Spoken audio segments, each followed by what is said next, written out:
Can you check on your phone if the link works? Is it live now? I think we started. Yeah, we're streaming now. Good evening, everyone. We're just getting set up. That's me.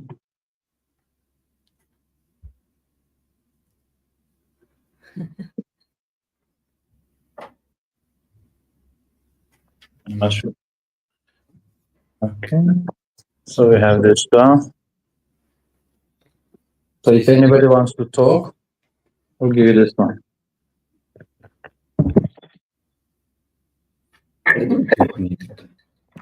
Yeah.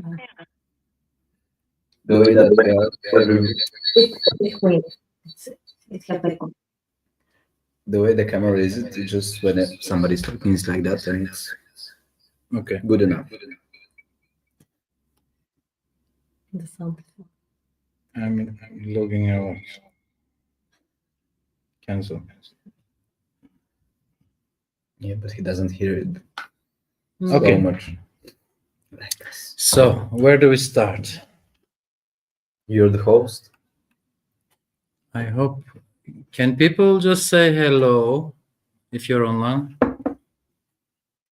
I already sound drunk. Yeah. So the man has passed away. This is I'm talking to a lot of people, and today we talked about the fact that 80s are over, and we start losing people from 90s. If you have noticed, so everybody that has built our current generation's culture is slowly leaving. That's why tonight is a bit of a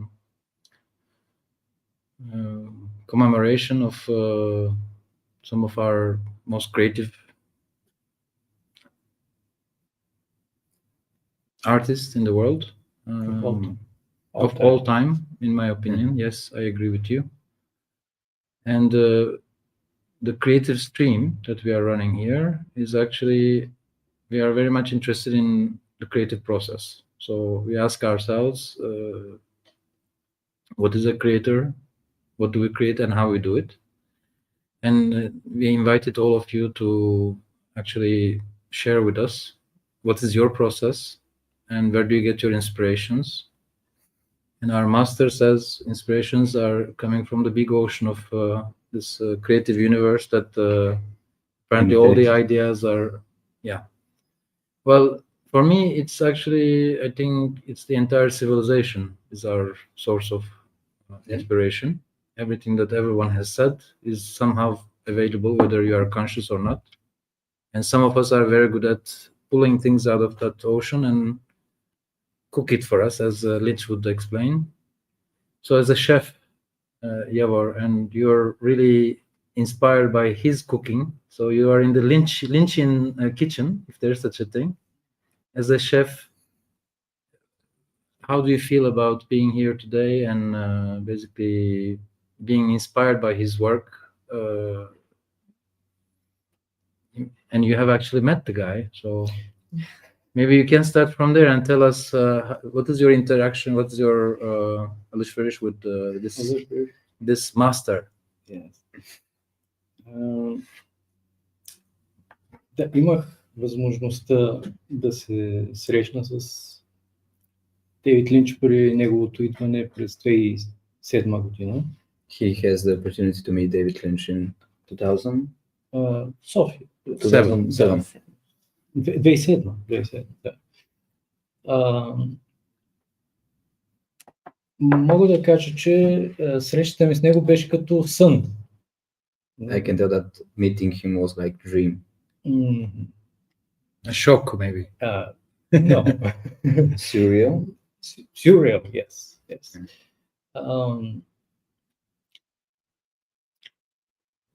Успях да му кажа, че ми е идол. Казах му,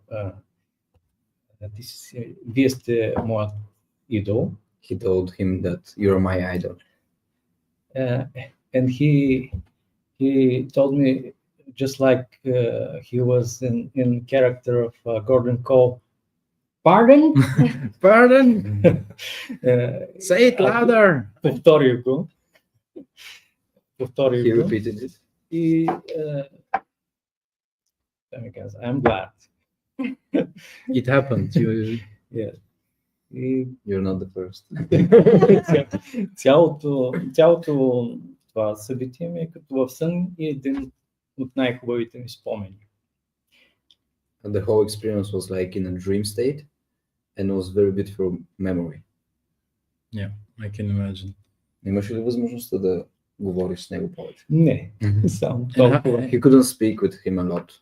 Just That's meet him in normal, yeah. person. And But in terms of being inspired by his work, were you already creating? Were you already actually? Тогава бях You в were too началото. Не, още бях студент.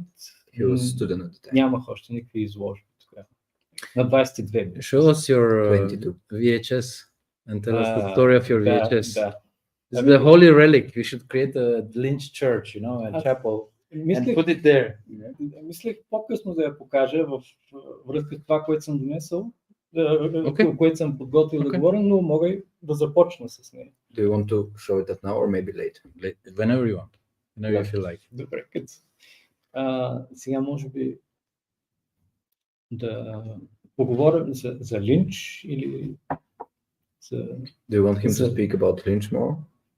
Or It's- what he was inspired Yeah, from? sure. Whatever you feel like. Tonight we are Тогава basically няма we have проблем. alcohol and you can speak about anything that Няма brings you. проблем да започнем и с това. So VHS, guys. VHS, yes. That's It's the Twin Peaks. Twin Peaks. Edition. Fire Walk with Me. Аз бях първи клас. Бях в първи клас, когато започнаха да дават Twin Peaks по телевизията. He was first grade when they start showing up in Bulgaria, right? Yes, Twin Peaks on TV. от БНТ. И мога да кажа, че още тогава се влюбих в таинственото, в мистериите And then at his first grade, he fell in love with mystery, и паранормал.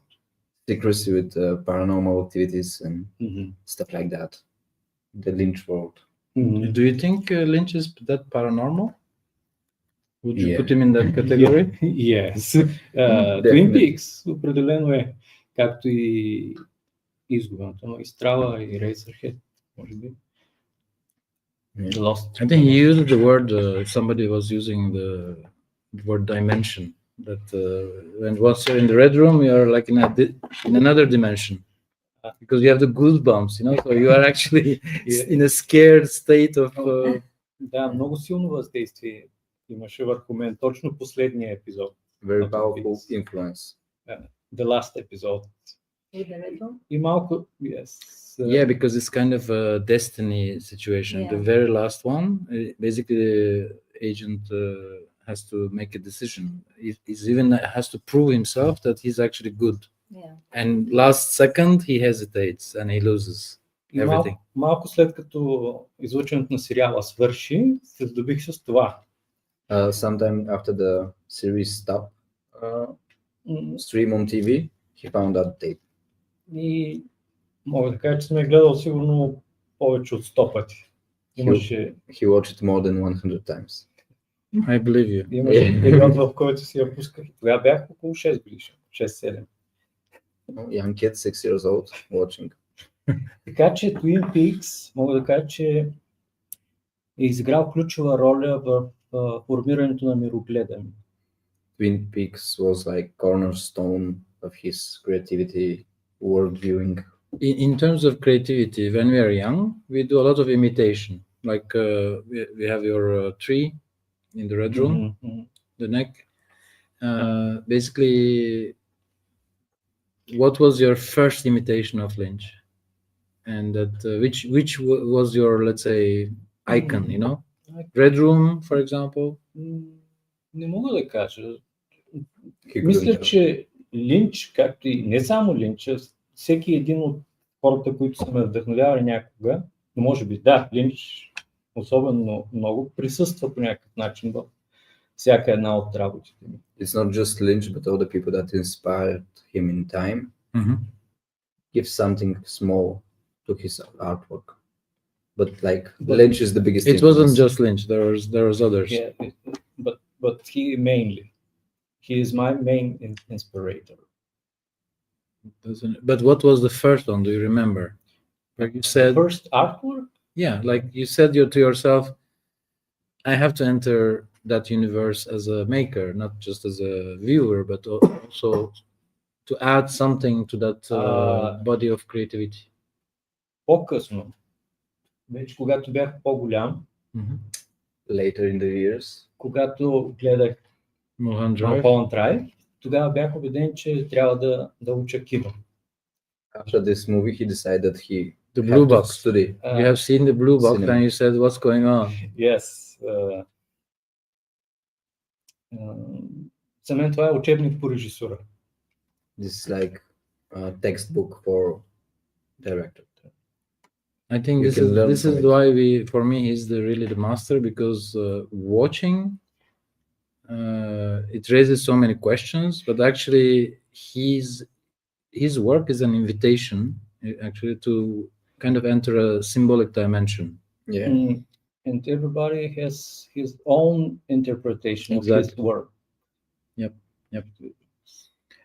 That's why he's playing the role of the detective. So basically, as a director, he's supposed to solve the crime, but actually he's creating even more mystery around what's happening, and everybody's hanging. Yeah, this is his probably the best skill of what I call in French. We actually call it anticipation. Anticipation is like horror, because you don't know what's going to come. Yeah. So actually, you're like a cliffhanger. You're just hanging there and keep guessing, and it's very stressing actually that there is no revelation, there is no solution. Let's say, actually, at the end of Twin Peaks, I also felt quite unsatisfied that because all the questions were not answered, in my opinion. Yeah, but that's on purpose.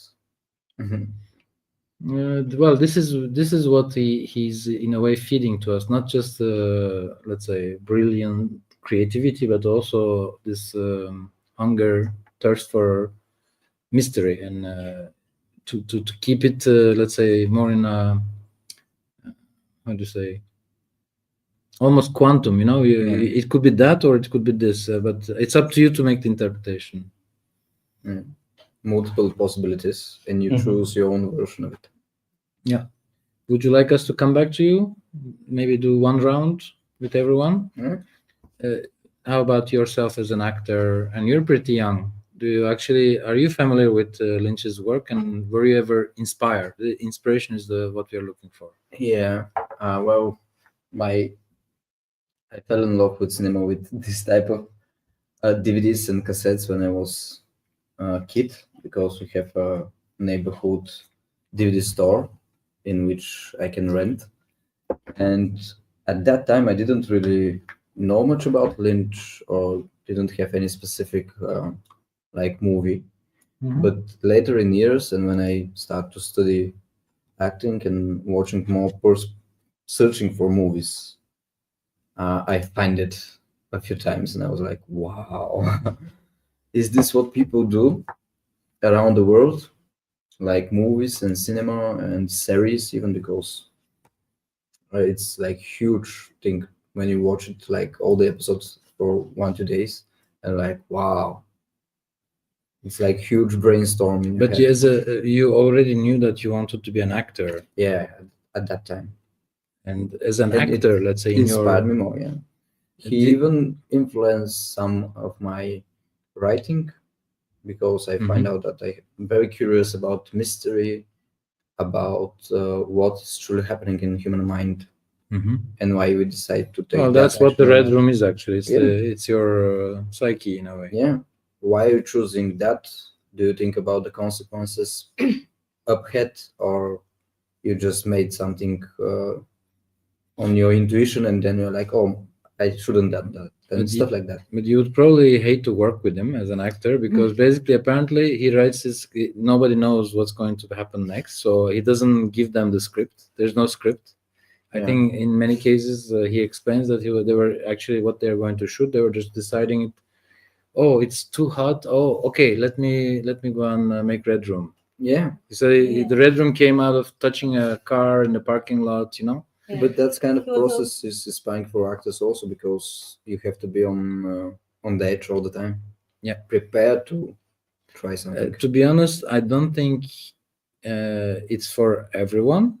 I think once he earned his position, he was able to exercise that openness, and Yeah, of I course. don't think anybody would give any director unlimited amount of budget for a non-written script, right? Yeah, but I think he have some basic scripts and just change it very much in the process. Yeah. So he get the money from one idea, but then that idea came bigger and bigger and bigger in different ways. What I'm trying to say is that acting, directing are very different things, right? And Yeah. writing is a completely different thing. So as a writer, where did you feel the influence? Well, to be honest, it happens part of because I start reading a lot of like Carl Gustav Jung, and I was studying like psychology on one hand and movies in other, and I start to click the points between them, and I was like, wow, that's not something that he imagined. It's really from human psychology, and I was fascinated by that. How did you catch those strings of human soul in that masterpiece, for example, and how they sound so real and so vivid, and you're like living the fear of the actors, not just like, it's a bad acting, you're not really scared and stuff like that. My interpretation of his work is also he's one of the few people who can really pull from the deepest cave, which we find in mythology. Yeah.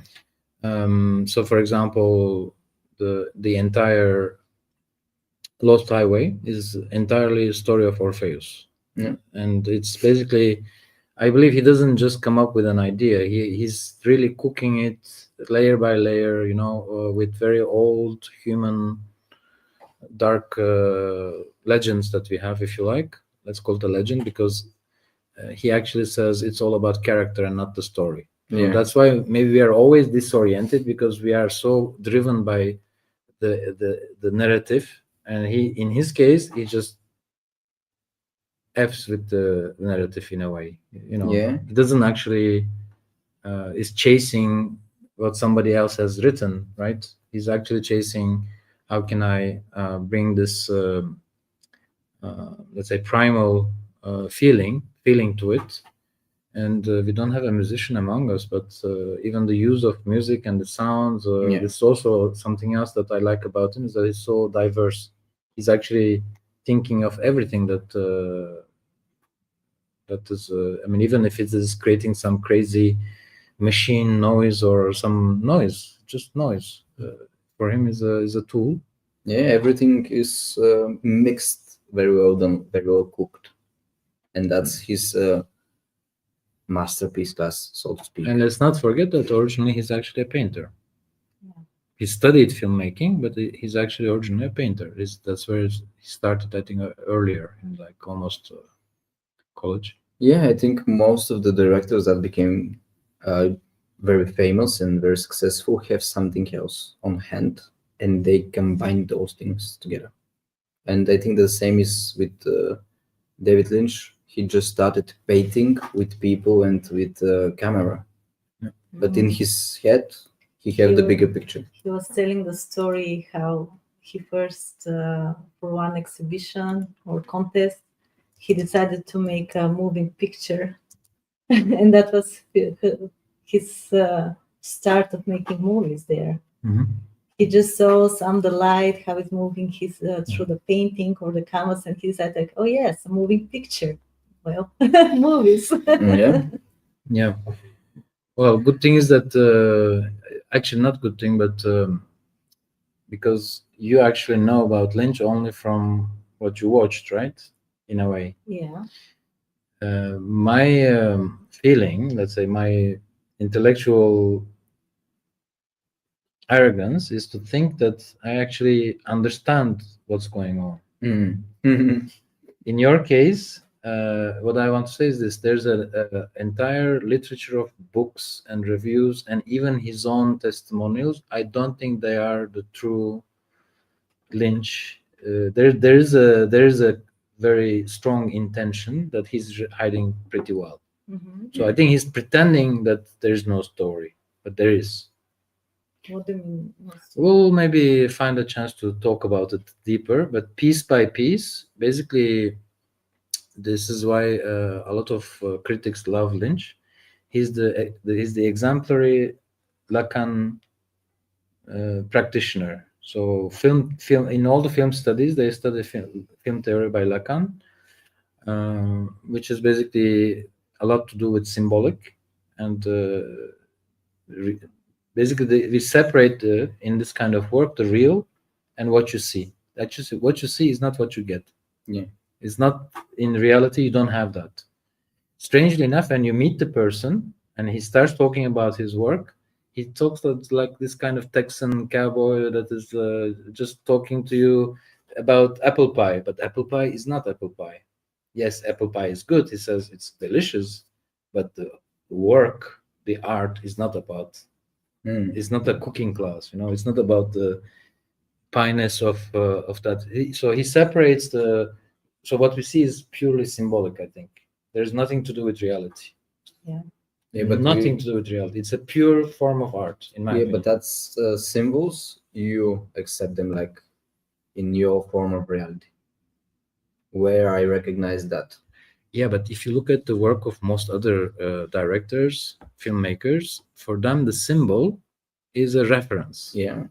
In his case, he's purely creating in the symbolic. Yeah. I mean, this is my reading, except of course in Elephant Man and Straight Story, we have a regular story and you know it. That's not Lynch, it's just a story. Yeah, but again, for that time, for example, The Elephant Man, it was like unheard of to make a movie from that kind of story. You just don't talk about and you don't show that kind of people that they exist. And Lynch was like, no, they exist. That's just Here's that case. unconventional. But before that, he did Eraserhead. I think anybody who watches Eraserhead for the first time, you just think this is just crazy. Yeah, but it's crazy, but it's not real crazy. It's not like a real case of disease and something. No, it's not psychotic, but it's basically what I'm trying to say, that it only makes sense if it's symbolic. Yeah. It's not based on someone's real experience, even though he says, for example, one of the things that shocked him was the fact that one day there was, as a child, there was a lady who was in a very difficult situation, and she was just running out of the house completely naked. And as a child, that kind of shocked him so much that basically he uses that shock in all his work. Yeah, exactly. I think Blue Velvet, it happens in Blue Velvet, and pieces of ear and things like that. So you can use it, but you make a mix, right? Yeah. You make a masala. It's a spicy mix. As an actor, just to pass it to Claudia afterwards, how do you find his staging, even choice of actors? Because he's pretty. You remember Jack? The Jack guy? Nance? He was Jack using Nance. him, for example, in all his movies. He was always there somewhere. Choice of casting. I mean, Well, of course, it's in a huge amount of time, like 50 years of making films. So I think that he has some kind of connection with everybody specifically. It's not just about, oh, you're a good actor, I want to shoot you. I found something in you that I can use in my movies. It's more like his style. And he have very good, how to say it, intuition about choosing different natures for the different roles and films. yeah, even his. I don't know about his selection of male characters, but females are pretty. He's pretty famous for discovering new faces, not Yeah. not picking what is in The the top. market, but actually choosing somebody that nobody knew, and Make them famous. and these people became very famous Yeah. afterwards. So that's also a very good skill, I think, is because at the end he paints as a filmmaker. You paint with faces. Yeah. And you use the depth of that person, what you can get out from him. The character, yeah. Yeah. Yeah. Because Alright. if someone looks alike very much to that idea that you want, but he couldn't give it life, it's no use. Yeah. So Claudio, how's your relationship in the Lynchian universe? So I'm not deeply familiar with the Lynch work as everyone here, but on the other hand, I have been the name of David Lynch has been popping up so much the last 2-3 years. In several parts where I have been around the world, I got the chance to work with a lot of artists and producers, and when I would ask them what's your inspiration, one of the names that would keep popping up would be David Lynch. And one of the things that I find quite interesting and even paradoxal is that how chameleonic it could be, meaning that he used this starting point, as you said, as a painter, but then went to other dimensions, proving that even in other fields, that where you start, it's actually what gives you the basic strength to be able to add everything else to your journey. But what does Lynch mean to you? To me, from what I have saw from him was that he's a person that is very inspired and very in love with his own ideas, but he gets lost into it and is able to create masterpieces out of that. So what I see from his stories is not a clear ending, a clear meaning, but it leaves you there, it leaves your spirit and your mind to be able to paint the end of the masterpiece. But in your work, because I remember, if I remember correctly, even you did some reality show. Yes, I did produce a reality show a few years ago with Amazon. Mhm. And if you want to put something as an analogy here, as something similar, is that I don't come from executive production. I didn't Mhm. have much experience in directing anything, but the starting point for me were other skills. It was about leadership, it was about organization, and it was about storytelling. So those were basic skills that I had at starting point. The rest was surrounding myself by fantastic artists that could bring live the show that we were producing. Mhm. All the concepts to come to reality, what would inspire the main people that would appear on the show. Those were already selected, but there were quirks, there were stories that were told on a side note that would make that show special.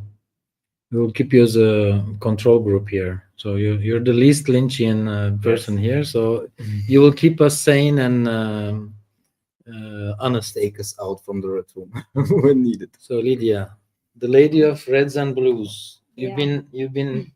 You are even dressed in red and blue, right? And it's for a reason. Well, actually, Just to, you know that my Lynch experience actually started with you when you saw my paintings. They said, there is part from David Lynch. But- It's his cover. isn't this catching a fish? Tell us. Is this not about catching a fish? It is When catching catching the a idea. Is this not a garbage. fish? It You- is a fish. You caught a fish, right? Yeah, but I mean, I was not familiar actually with his work before that. Doesn't matter. It's And- universal, right? Yeah. So and tell us, what are we looking at here? What were I your want to first emotions? show the red one.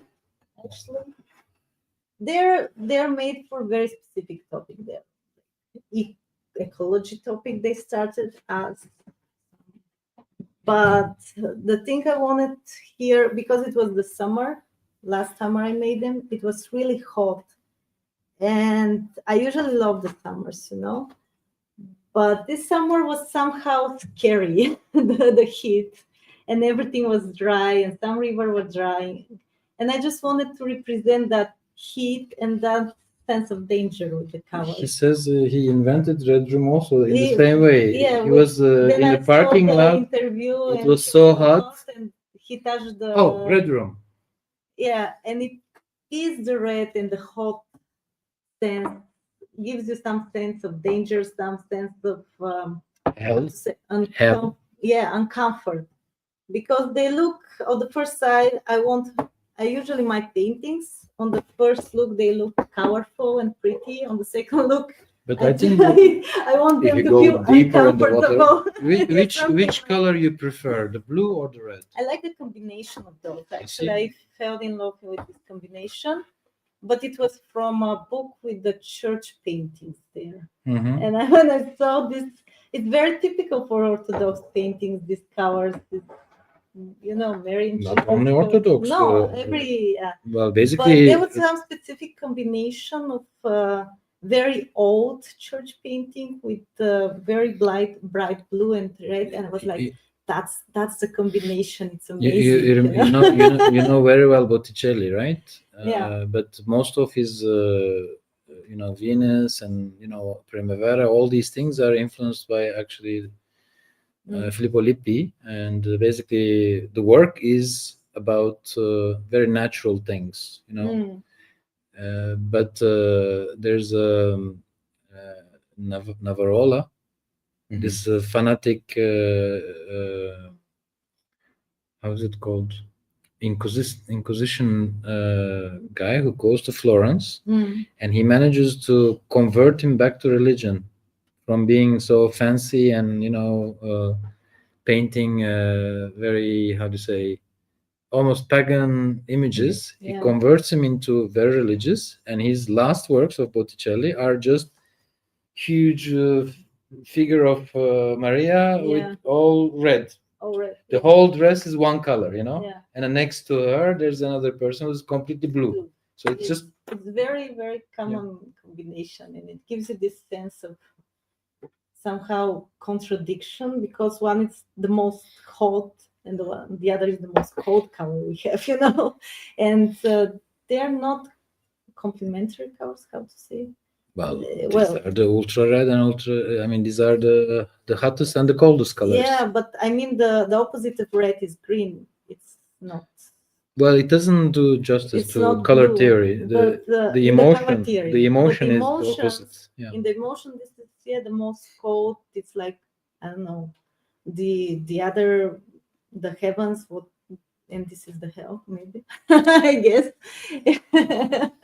Never mind. No. It doesn't matter. Actually, when it comes to art, Mm. let's not just focus on technicality of color, right? Mm. Technically, color is one thing. It's a spectrum.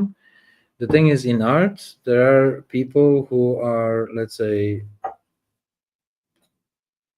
makers, like authors, and the people who actually change the rules for other artists that come after them. So Godard, there's this movie Pierre Le Fou, Mm. where the guy is basically wearing a shirt with only three colors, three lines: red, blue, and yellow. And the character just says, in every movie, you have to use red, blue, and yellow. And then afterwards, he does the Le Mépris, the contempt, where he shows actually Poseidon as blue, Minerva as yellow, and basically he's attributing colors even to gods. Yeah. But three colors: yellow, red, and blue. Not green, not orange. Primary colors. Primary. Primary colors. In terms of human emotion, Mhm. basically, behind you there's a fire extinguisher. Yeah. The color is red. Yeah, but color, I mean, red, it's the most, how to say, noticeable color. Everybody see the red. That's the Yeah. color we That's saw. top. Like, it's very, doesn't matter cultures, age, whatever. It almost feels the same when you see something too intense red. And But you had also an experience, a period in your life this summer, right? So it's associated also with a place and a time. You are by the ocean, by the sea. not, yeah, I was for some period, yes, but the whole things that you saw, they were it was like it was inspired by the memories, like because I wanted to represent places and memories that are going away somehow. And the world that when we remember or when we dream, you barely see the things. You don't see them clear. You see just sense of the things, and your mind interprets what it is. So that was the inspiration of these paintings. It was just places that are forgotten, that have changed, that exist only in our memories. But you put it at somehow. the bottom. One has to pay attention to the lines to see that there are bottles at the bottom. Yeah, as I said, that was on a ecology topic for some. That was the initial inspiration, but from it did those bother you, paintings- right? You drew those lines because it did bother you. Because it is bothering, of course. It's bothering. It's as the rivers of my childhood are disappearing. They're all garbage there, where we used to go swimming and Fishing. fishing. Now you catch bottles. And now you catch bottles. No. Yesterday I was at a concert of It's bothering. Chopin, and the player, the pianist, actually played 24 emotions, and she tried to place 24 emotions to the music. I think in Lynch's case also there are certain characters like Eddie, and you can see that they embody, they are representations, not just symbols, but of like a bad person, your temptation to do evil. Even also it jumps from one person to another. Bob, for example, It's jumps. contagious. Not More or only, less. but also I think it's not just like a disease. It's in all of us, Yeah. right? Imagine that what happens in a Lynchian movie is actually we are all. You could find that evil and goodness in your heart. Yeah. There are times you want to run people over. You're just so upset that they don't know how to drive, Yeah. right? Yeah. That's all about the dimensions that you have instead of darkness. It's part of it, and I guess many people are just not embodying the full spectrum of their Personalities. Yeah, because dark side, if you don't have your dark side expressing out, well, you fade into reality. Actually, you cannot impose yourself into what you're doing and be your true self. And you cannot lie yourself forever that, I don't have dark side. We all have. It's just a matter of, first of all, being comfortable in expressing it and unlock it. And to know it, you I have to even- jump in it to understand all specters. I even don't call it dark side. I mean, it's not dark anymore when it's on light, but it's like uncomfortable side, let's say, not so easily accepted things like, being aggressive or whatever. But don't you think that we talk about the soul, but actually it's I think it refers to consciousness more than the soul. Don't we actually make choices even when we paint? So you decided to put half of that red. Yeah. That already you're setting a balance of equation that it's all about the heat. In Yes. fact, everything else is a bit of a detail, right? Yes, I want it to be hot. Yeah. It is a choice, but when I just imagine what feelings I want to have there when somebody's watching it. I'm not thinking about them. I imagine the feelings. I'm trying to feel them, and the cover choice happens somehow not so conscious choice. It's just you see the palette, you grab intuition level. Yeah, you go to intuition choice of Or colors. you simply don't have many colors to choose from. And this It happens also. No. No, because she has made some paintings with coffee because she ran out of paint, so she used coffee. and curcuma. And curcuma. Yeah. Yeah, that was by the seaside. I was not having my paint, so I had charcoal, coffee, and curcuma. It worked. It's hard to paint the sea with curcuma, Yeah. It was like surrealistic So what do you think of Lynch's the main topic of tonight is catching big fish, not just any fish, but the big ones, because he actually says that being an artist is like fishing in the desert. That requires such a long waiting time to actually catch that fish. That basically he says you just sit there and wait for the fish to come in the desert, and sometimes it can take a very, very long time. Well, I mean, I was really inspired by his interviews and talkings, and how he talks about the ideas and how they emerge from the unified field. He's calling it. Where is the potential everything to be, and how to catch the big fish. I mean, we usually have tons of ideas in our head, and we are sometimes not conscious about them. And what he was telling to what are you doing? Sometimes you need the liquid Liquid fish. Liquid bait. Liquid bait for the fish. Who knows? Maybe when he says ocean, he means the bottle. You know. There are a lot of fishes in the bottles. I think many people got inspired. At least it breaks the talking in the mind. Well, some people find this fluidity and creativity in drugs. I mean, for me, it's unthinkable, because for me, it's such an intellectual thing. But it seems that Hemingway, for example. Yeah. Well, some people, Yes. Then it comes from, where do you find that big fish, the inspiration source, what really moves you in order to get there, or if you already have them inside of you and you're just fishing inside of you. I mean, when you have idea and you really like, you have to love it to be able to do it, because you have many ideas that I also have many ideas that I just abandon. Let's call this creative energy. You get a burst that forces you to go and actually. You see, you even created a frame. You found the right paper. You have to have the making. The spark needs to be big. You know, if I can make this comparison, it's like with falling in love with person. If it's just a flirt, it goes very fast. But if it's a big love, you make an effort about it, you know, something like that. Just to bring Chopin on the table, basically he wrote these 24 portrayal of human emotions when he was sick in Malaga in Spain. And basically, that's what I said to the pianist. I mean, it's incredible that an artist has the urge, even when they're dying, let's say, to actually create something universal that it's not about their pain.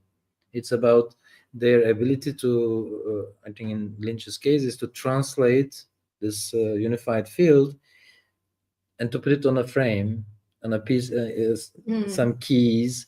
So basically, in a way, they take something very, very complex and universal that everybody needs, but not maybe aware always, but to bring it into a VHS box so that everybody can see it. Yeah, actually, I think a lot of people can catch ideas, but not many can actually put them into realization. I don't think so.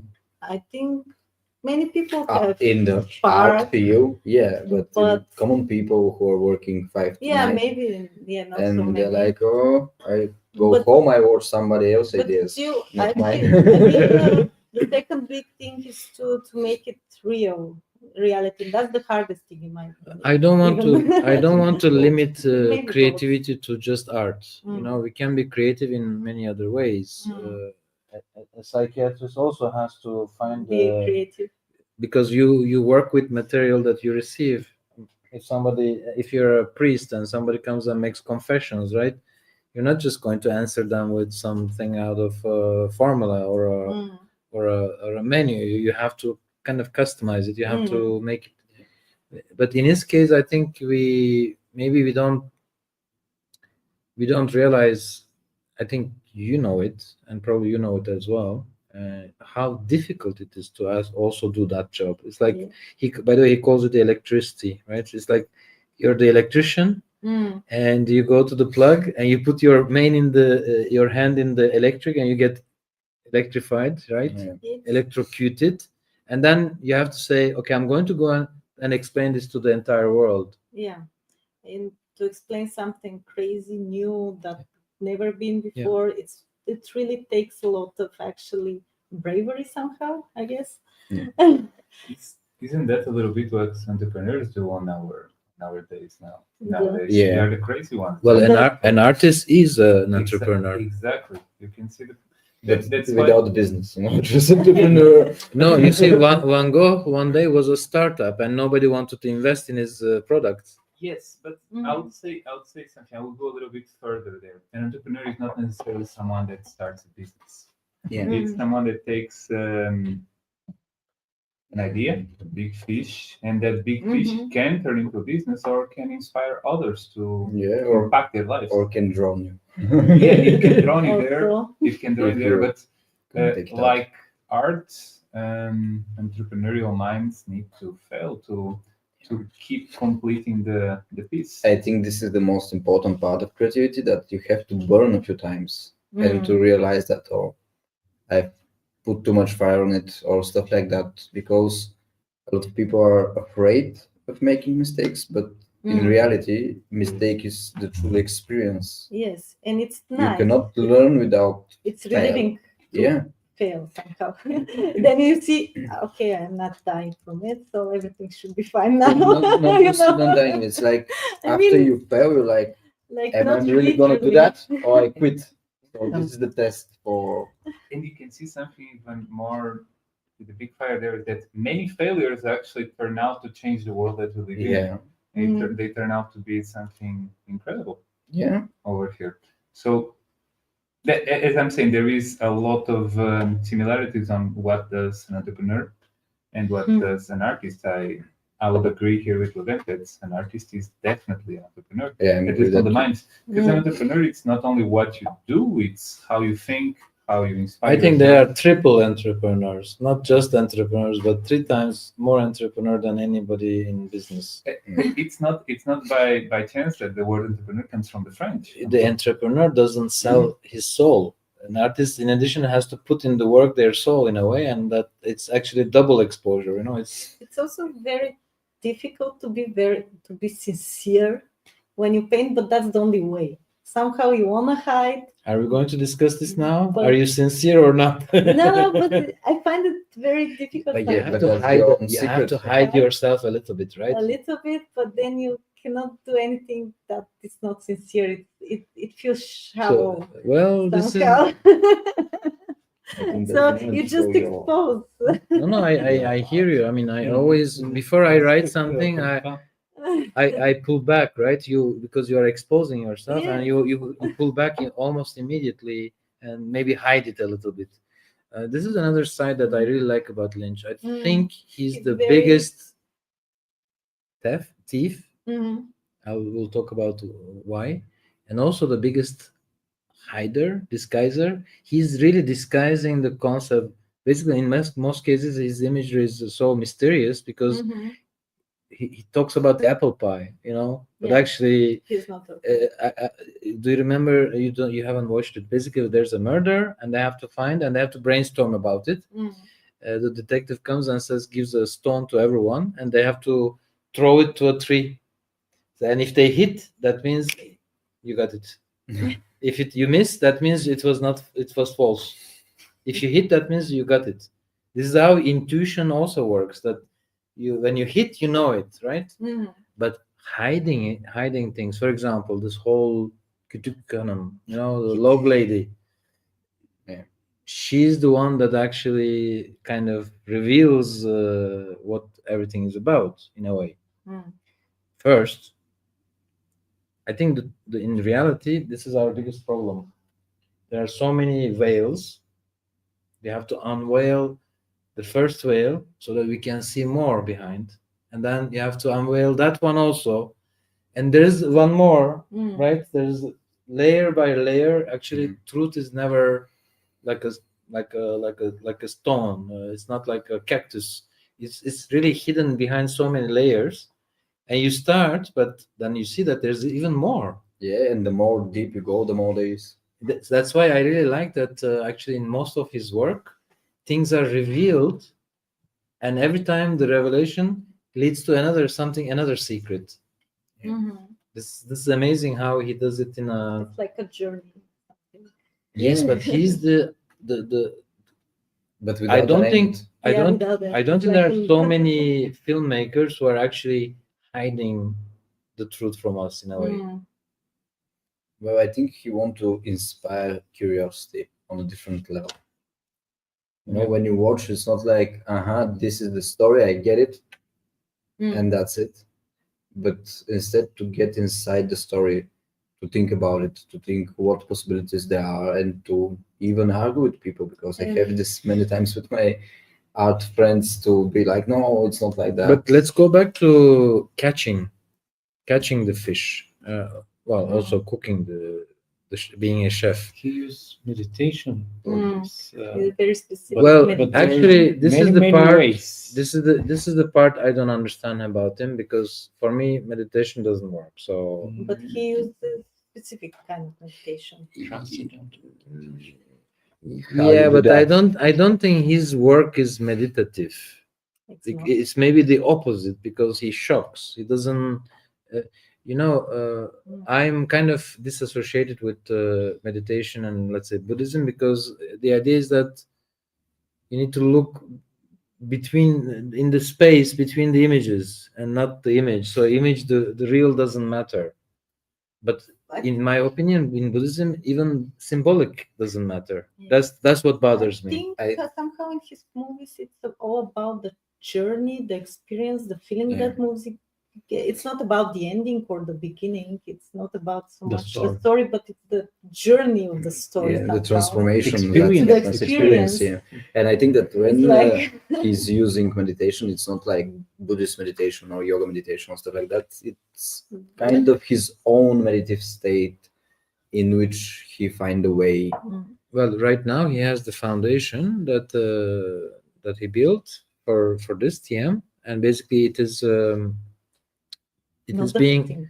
it is being taught in all the American schools to actually teach kids on how to react to violence and bullying, things like that. So when the reality is too strong and Mhm. it's really bothering you and shocking you as a child, you just need to learn, for example, not to react, not to Yeah. fight back, but not to Not to keep it in you. well, Because basically is to handle this kind of violent situations. That's most of the work of the foundation. Mhm. But what I'm trying to explain is that his work for me is not Meditative. tranquil, it's Oh, not no, silent, it's not, no. even though silencio is But but he says before silencio that it is recorded. Yeah. That actually what you are watching is not what you are There is watching. no band. It's There's all no an band. illusion. It's all a film. This is the life, our life. Yes, but it's an image. You're looking at an image, not the reality. yeah, but isn't that what social network is right now? You're looking at the image of Don't someone. go there, because You don't relations know are his reality, right? Isn't it also a little bit what is the human mind? The Yeah. complex and like an onion, where you keep going layer to layer to layer. In a movie, maybe many times you can figure out the characters a little bit, but you in need to be real more life- specific when you say human mind. So in Lost Highway, he has a character who's the bad guy, the boss. He's called Eddie, but he represents the head. And there's a guy who's working for him. He's called Andy. He represents the hand. You see, so there are also parts. There's the head. So even the mind, Daedalus, the labyrinth. Basically, in a way, all our effort to create art is actually again in The Shining. The Yes, I do. Kubrick's. Actually, it starts with the labyrinth. He arrives in the hotel. He's supposed to write. He comes to this refuge to write. He has his typewriter, and then the first scene, you see the labyrinth where the wife and child are going into the labyrinth, and then the whole thing goes crazy. Because from that moment on, you are entering the mind space. You are in the symbolic, not in the real. Exactly what you're sharing is all about the journey. And you and I we were discussing that the last few days about the end goal. It's not many times the big picture that you see at the end. It's the journey that you get there. We were talking about that because of the Everest, but this can be applied to art, to movies, Everything. the journey. Even everyday life, or if you have some dream to chase and to imagine things. So I can relate a little bit for the meditation methods he uses, because when I did long time ago some meditations, and it's not necessarily calming your mind right away, but when you go to deeper levels, you start to see those stories in your mind, those pictures that on your like basic mind you miss them, you won't get to them. When you go deeper and deeper, it's not calm there, at all. Well, Meditation is not always this calm. is the part that I don't So- I don't agree that it's so calm. But it's It's- not. I no, don't it's know why not. you. Well, that's what Calm. everyone said. Put a smile on your face and pretend nothing exists. Yeah, but if you fight your demons and you win, you can put a smile on no. a face. Wait. Calming the mind. It's one He thing. puts is one thing. Meditation is another. You Mm. can calm your mind also by slapping yourself. Shamarche to the brain. It's a good No. thing. No, Mm. because brain has is like there are so many voices, right? Yeah. So actually, your crisis or uncertainty comes from the fact that you are hearing too many voices and not a single one. And intuition is going from so many voices to one voice. Mm. This is the process. Intuition basically helps you see the answer, right?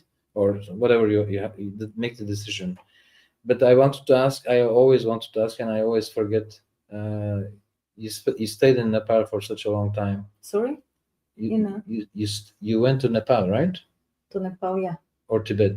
Nepal. How did that affect your For how long? creativity? For 1 month. For 3 months, but I was 1 month in monastery.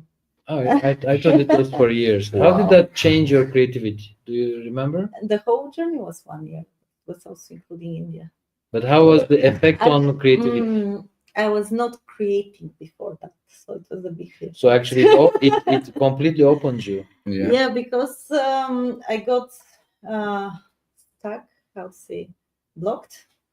I wanted to be an artist, but it didn't happen. After my graduating, I was not accepted, so I decided I would just leave it and work something else.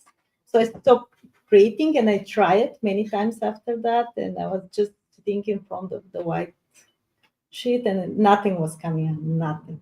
Yeah. So shortly after that, I just started creating again and slowly going back to it. When you say creating, is it drawing? I mean, What I from? started with Because you are jewelries. also doing with objects, right? Yeah, I started with jewelries, but free form jewelries, something like that, with stones and string. It was, But it was not. How did Nepal change things for Well, you? it changed entirely everything, not only on creativity. Well, Your Life-changing. purpose. it was life changing. Again, please, everybody who's watching, I would recommend you to find on YouTube his masterclass on what he calls the art life. Yeah. Basically, you are living for art. Now, yes. But it didn't happen like this, Of it course, was a obviously. big process. But how did the environment it's very interesting that you're talking about Nepal, as it's a topic that's very He's going to close me. Everest, by the way. Are you going Yes, now? I'll speak about it in a bit. But how did Nepal actually life change you in order to unlock a little bit It was yourself? the experience in the monastery. Well, first of all, was Asia, because Asia is totally mind-blowing. Yeah. You've been there? Yeah. Yeah. I mean, you go there and like, what the hell is that? but the experience in the monastery, we studied Buddhist theory, like basics. We had some meditations, we had a lot of classes, but it didn't change. Actually, it gave me, comfort that the things I'm thinking are wrong in our world are actually wrong. So actually, I got comfort in myself to actually live the way I want, not the way society tells me it's the proper way. Would you say that it connected you more with yourself, especially the monastery Yeah, experience? of course. that's why am I asking this? Because coming back to the meditation, not necessarily to calm you, but since the mind is chaotic, especially creative mind, it's even more chaotic. Meditating can help you to perhaps connect more with your own self, to give the glasses that are the intuition points you, but meditation can give you the glasses to be able to see it, to magnify that. Yeah. Yes. And to choose, because if you meditate and think more clearly about different ideas, and after that you're like, oh, I have this. Okay, this, I'm this. going to be a bit psychiatrist now. Okay. We have one. Not I don't think things change in your life. I think what you call journey is not like you go into space for the first time. I think it's always finding back your true self from your childhood. That's what So, happened actually. Please don't forget this. You never become another person. You just remember who you were and learn how to nourish it. This is I can tell you, this is the secret to happiness. Yeah. You Remember who you were when you were 5, Yes.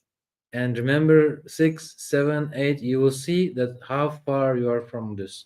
And I believe your experience Actually, cleaned all the clutter, like in my place, to remember what was that's always the there. answer to your question. That's what But happened. I I know the didn't answer. change. I You're got back already to myself. already the person who you will be. Exactly. You don't find happy. I'm talking about happiness, by the way. I'm not talking about creativity now. To be happy, you just have to remember who you were. Do you agree? Or to know who you are. Why? Because even the definition of happiness is coming from that time. Also, by the way, the extreme opposite of happiness also could come from that time. But we call it trauma, right? So if you're unlucky and bad things happen to you earlier on, it can scar you for life, right? Yeah.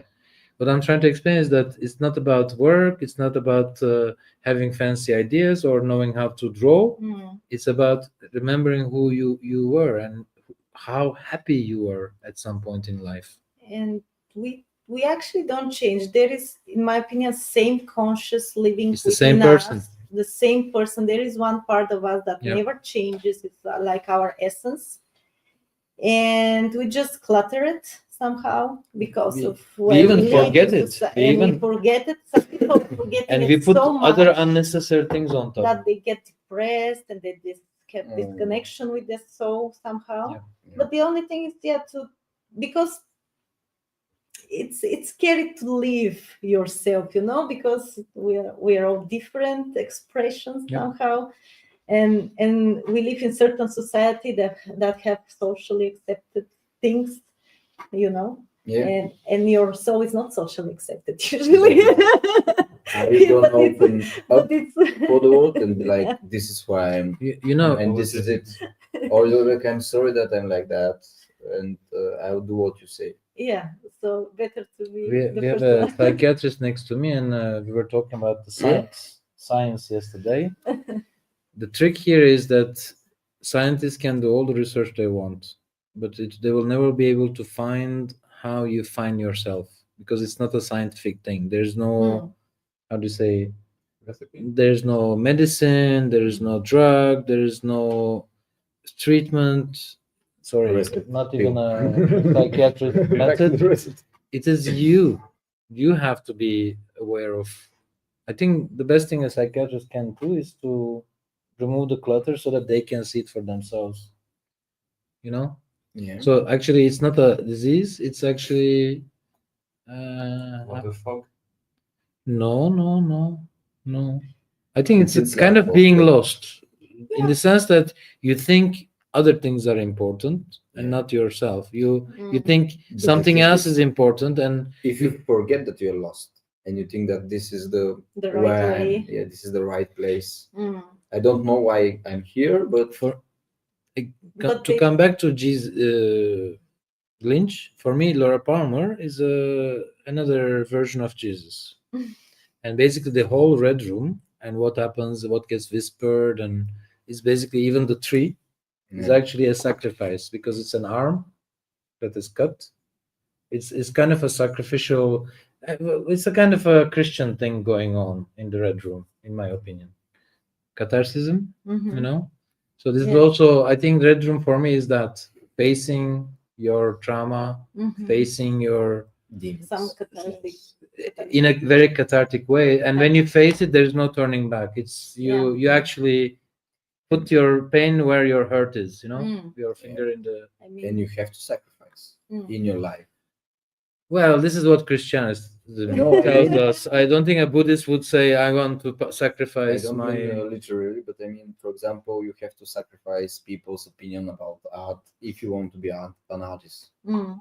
Because if you try to do it just to make someone Wait, pleased, wait. Can I make it? Twin Peaks is very religious. The word twin means heaven and hell. You know, Yeah, I know, pain but and pleasure. It's two outside the opposites. movie, in real world, a lot of people don't want to sacrifice their comfort or security or payments or stuff like that, and that's why they sacrifice their dreams. You either have to sacrifice something.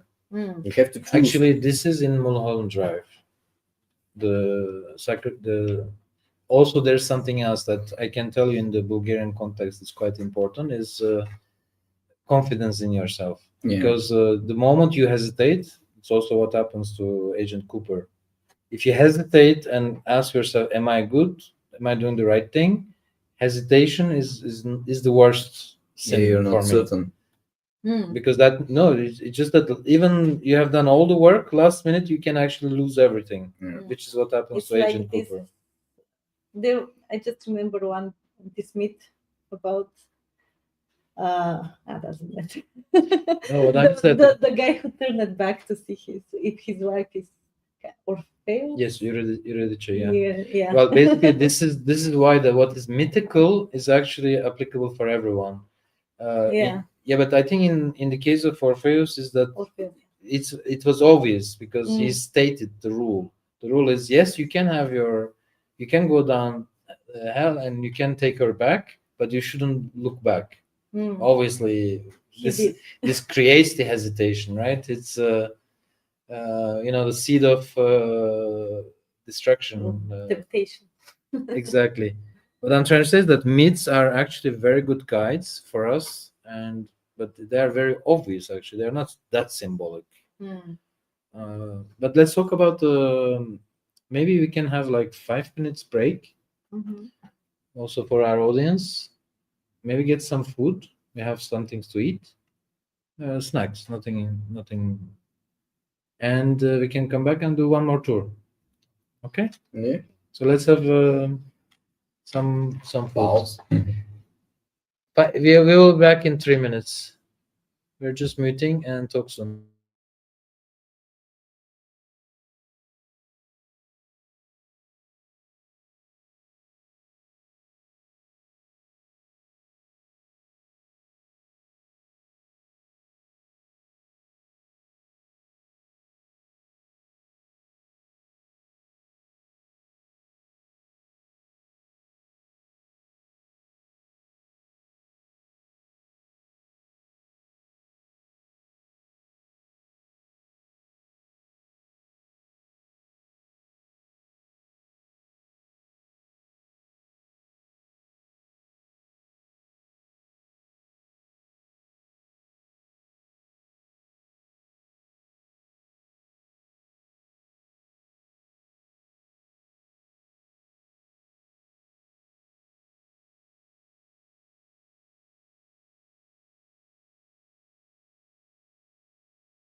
Hi, Theodora.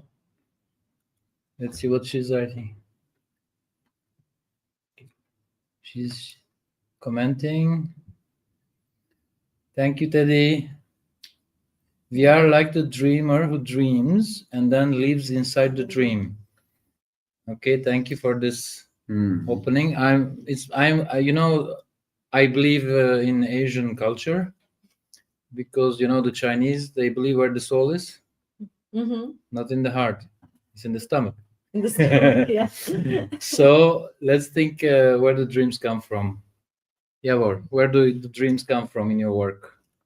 Както казах, Дейвид Линч е основният ми вдъхновител.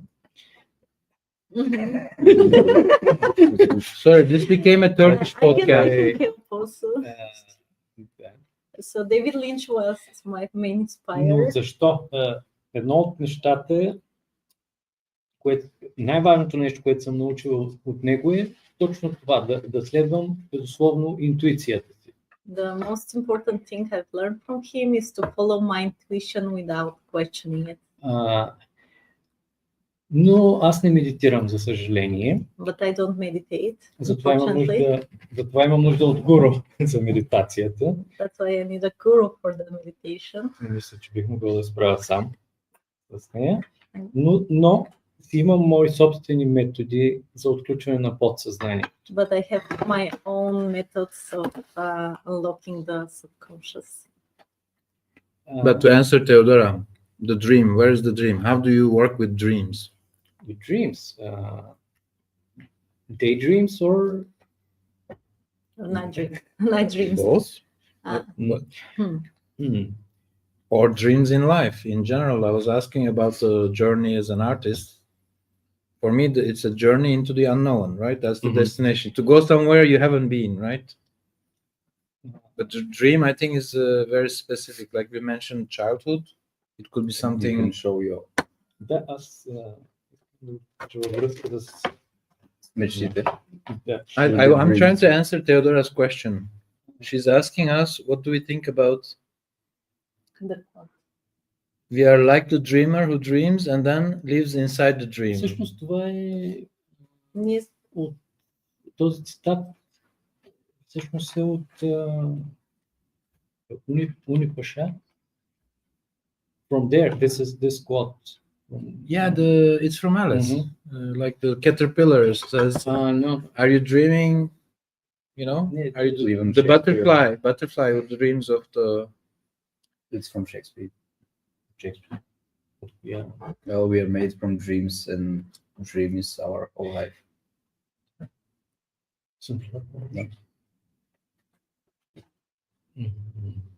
откъде идват сънищата? Или мечтите, визиите? Нещо такова. Те идват от общото информационно пространство. They come from the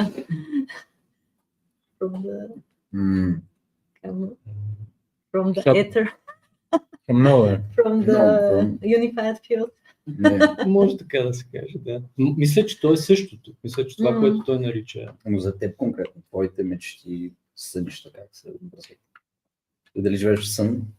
Да, Който съм аз имал? вярвам, че ние живеем в мисъл по-скоро. Да, и в сън то може да се нарича и I believe we live in thought conscious or kind of a dream. we live If I pinch you now, you will see that you are not in a dream. It will hurt. no.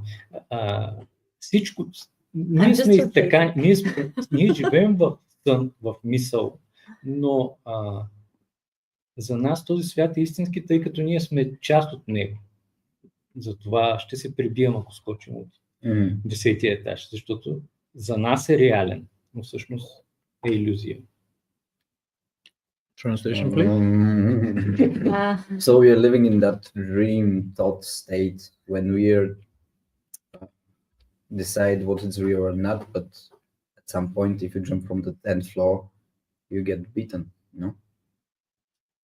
without the question what you're thinking, why we jump. I think the question is about transformation. So imagine that you started your life with little experience and you actually want to have more experience. You want to become bigger and better and more. You go through life, and then you say, "Oh, I transform myself," but actually, what you followed is some kind of an illusion of a dream. So the dream wasn't actually is your transformation or what you wanted to achieve, but you pushed yourself to believe that, right? So, like in X-Files, he says, "I believe, I want to Oh, I believe." He want to says.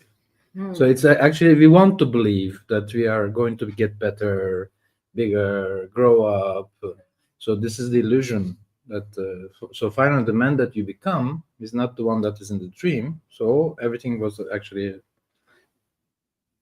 you lived, but what you lived is actually finally. I think that this is something that's even with your past and your memories, because at some point you're dreaming like, oh, I want to do that, and you have, for example, 10 exhibition, and after that you have them, and you're thinking back, and I was like, did I really do that? Did I really paint that? Like remembering and questioning yourself through the journey. Because, for example, имам преди, че като си бил млад, не си планирал от сега ще направя 10 изложби. Не. И следващия момент, като си направил 10 изложби, как ги... Следвам интуицията си.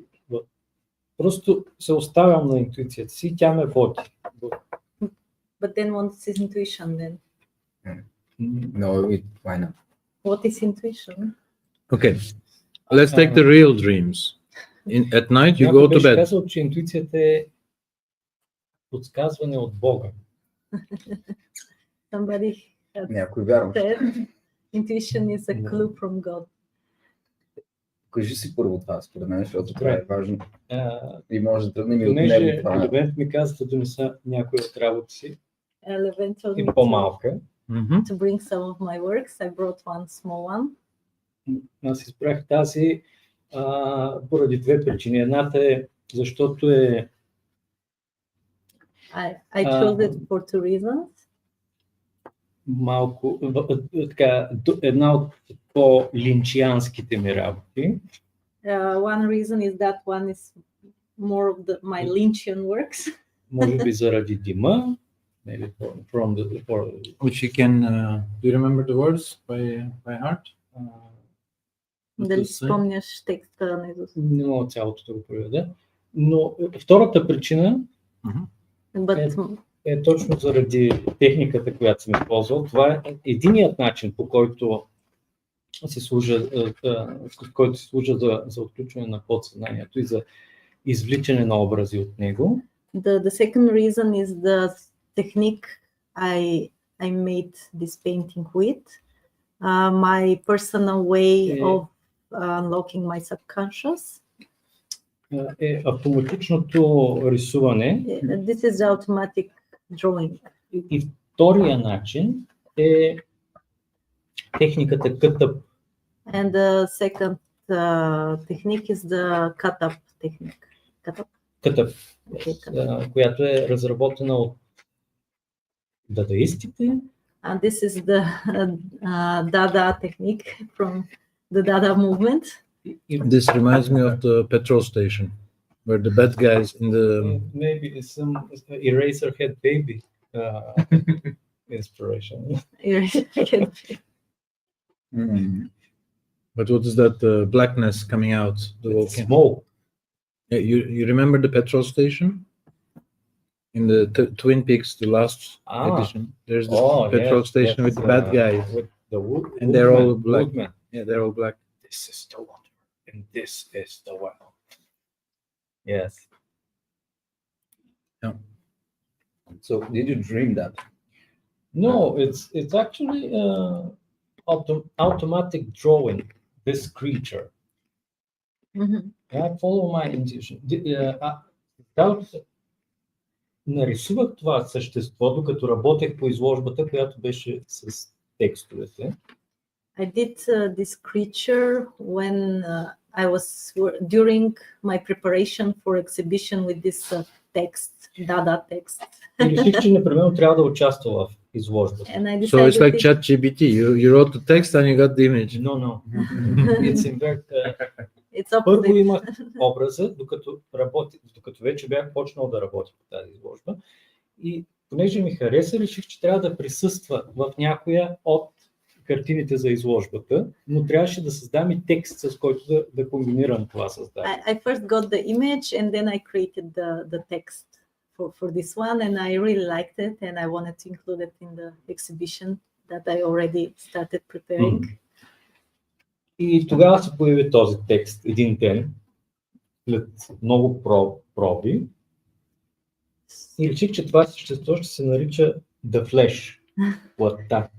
So that's how this text came after a lot of tryings, and I decided this creature name is the Flesh. След това постепенно реших, че един ден ще направя изложба, в която това същество ще е главният герой. Then I decided I would make a one-day exhibition where this creature will be the main character. Това парче месо. This piece of meat. Но идея си нямах за какво ще става дума в изложбата. Но знаех, че ще направя изложба от заглавена The Flesh и то ще е главният герой. I still didn't have the whole picture, how the exhibition will work, but I knew that will be the main character there. And the title of the exhibition will be The Flesh. И едва когато оговорих изложбата с галерията, and when I discussed the exhibition, и започнах да работя по работите, and started working on the preparation of the new works, всичко започна да ми се нарежда в главата. Реших, че трябва да се насоча към боди хорора и абсурдизма. Everything started to come together, and I went to direction in body horror and absurd. И осъзнах, че съществото всъщност е метафора. And I realized the creature is a metaphor на човека, който се е отдалечил от духовната си същност. It's a metaphor of the person that had disconnected with their spiritual being, from their spiritual. И се е превърнал просто в едно парче месо. And it's just a piece of meat. So it's red and it's not blue. It's used. Yeah, used. И това е моят метод на работа. I think this is expressing all your frustrations about the world. It's your disappointment from the human kind. Maybe. We invite you to see the light and come back to love. Also express some love, because it sounds like a toxic masculinity kind of. In one interview, Lynch said that a lot of ideas, I'm trying to quote him, a lot of ideas come from our world where most of it is suffering. Yeah. So it's better to show the violence and suffering in some of No, I'm saying this with a smile. I mean, obviously he should continue his work.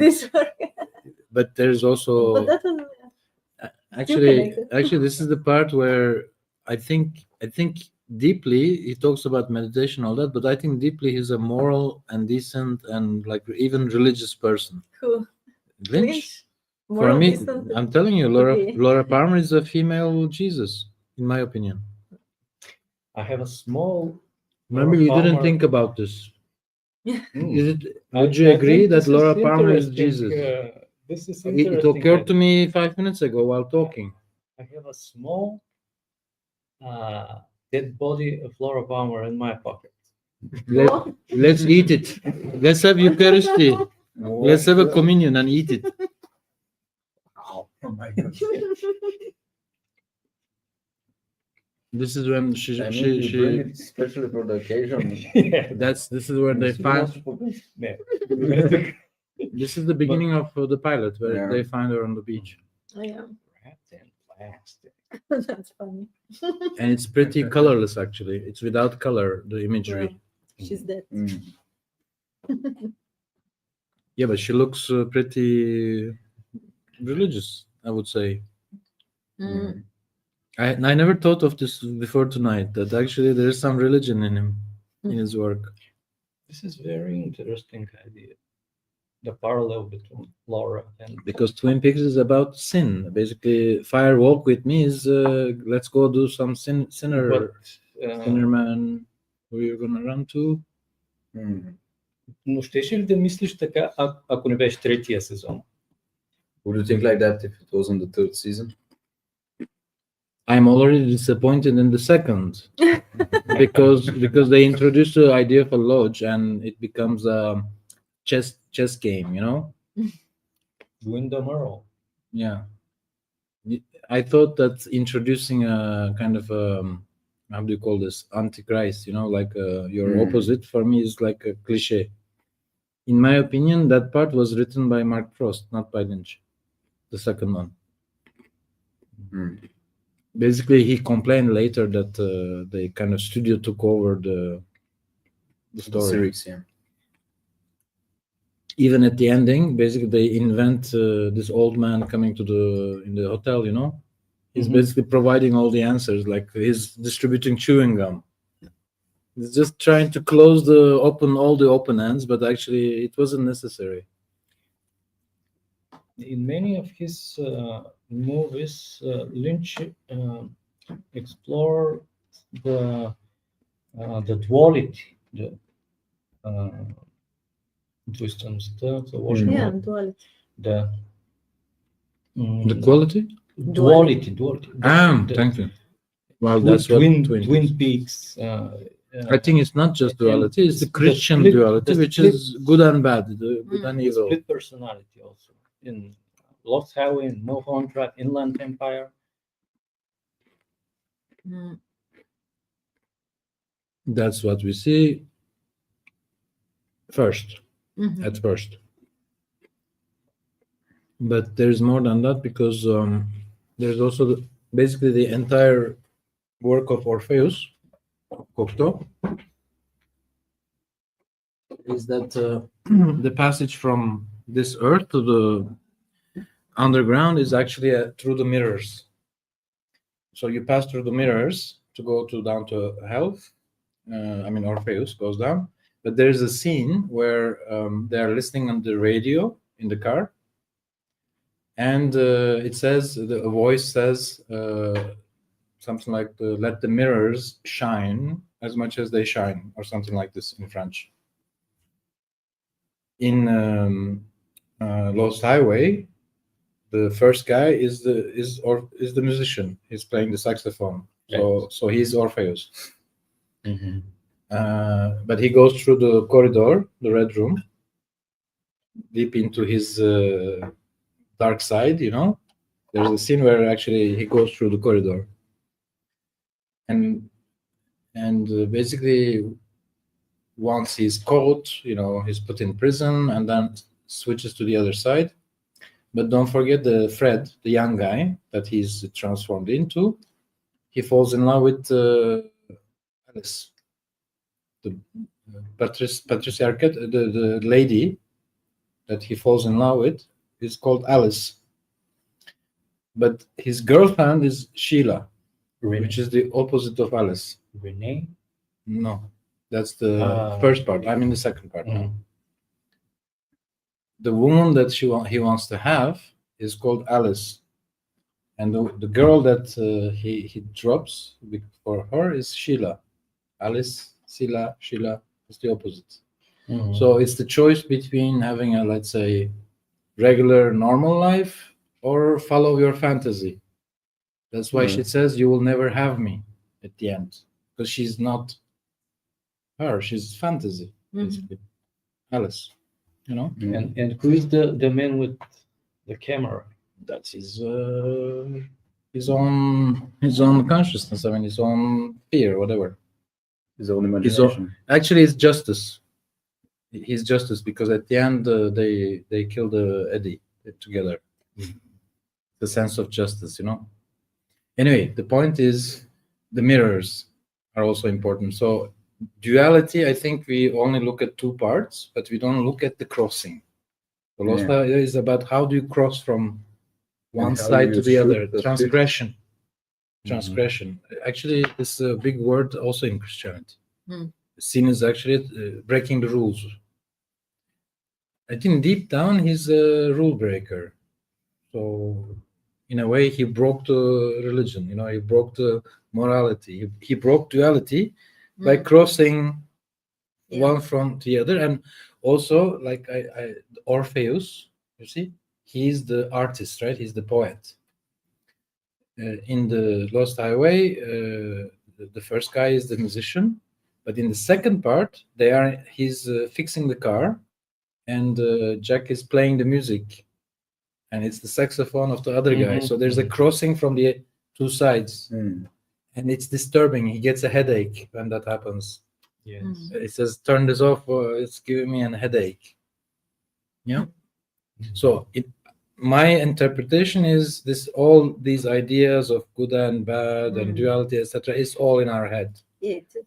We are just torturing Human ourselves, thing, forcing ourselves to be good, not to be bad. Some people enjoy being bad. not enjoy, but I don't know. Very rarely. I someone- mean, but in this is our psychosis. mind, This I'll be is bad. how you create Yeah. psychosis, basically tension. we always see somehow the coin from one side, but Yeah. we don't realize But you know that the other side won't exist with this that's side. the scary part, because all the evil things in the world was made by the good intent, you know. Yeah, but good I'm gonna change intentions. the world, so I'm gonna kill all the Jews. Yeah. Wow. I mean, most wars started like that. Yeah. Yeah, But it the most doesn't work scary like that. people were the people with good intentions, basically. Yeah. But No, I wouldn't be so cruel. to the good people. No, intentions. Basically, if you don't have good intentions, you cannot do good. You can No, actually. but In France, they have this cartoon culture. There's this cartoon that I really like. The story is it's kind of a medieval story, like magical things happening. I mean, like Chevalier or all that.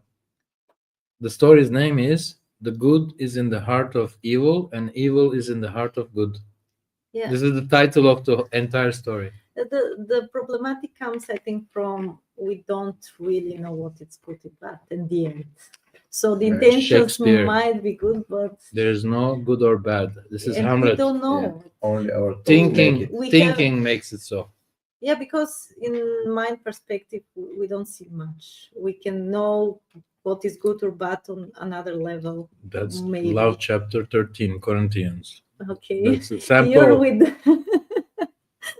But I'm these just are- talking about but this is- observations of life. Corinthian chapter says we don't know anything, Mm.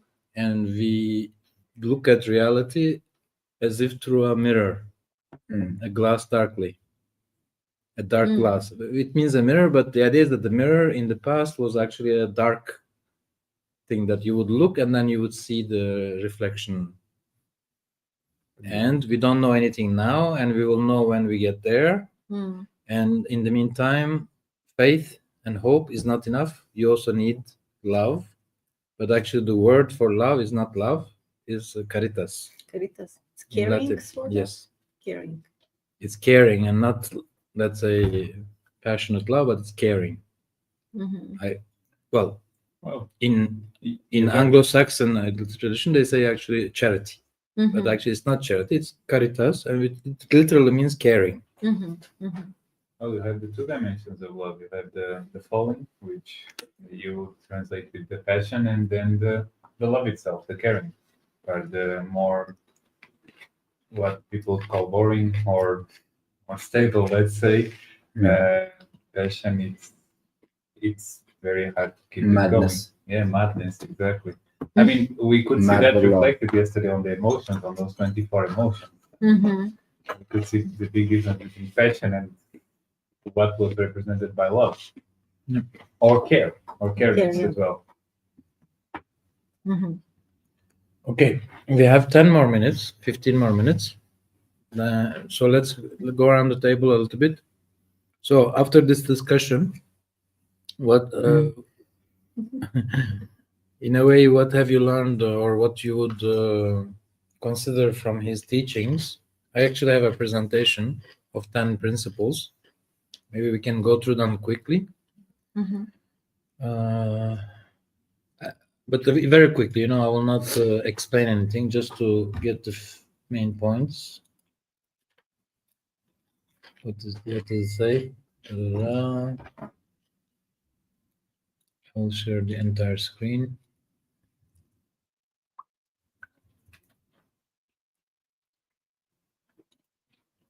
I will go to the part First of all, we can watch him explaining about this is like 1 minute.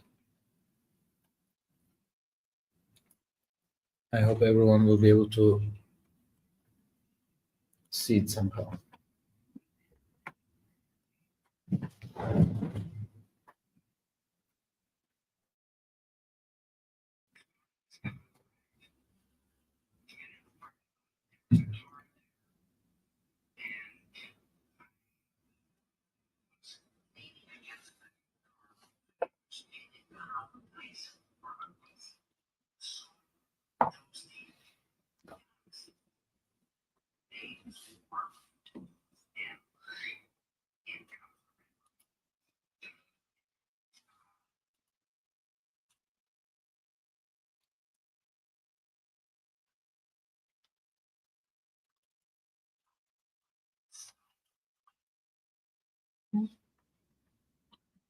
They are not seeing it.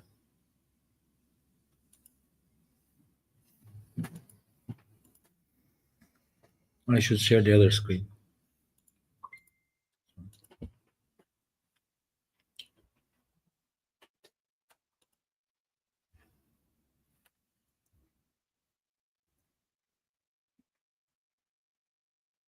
I'm not sure if they're able to see that.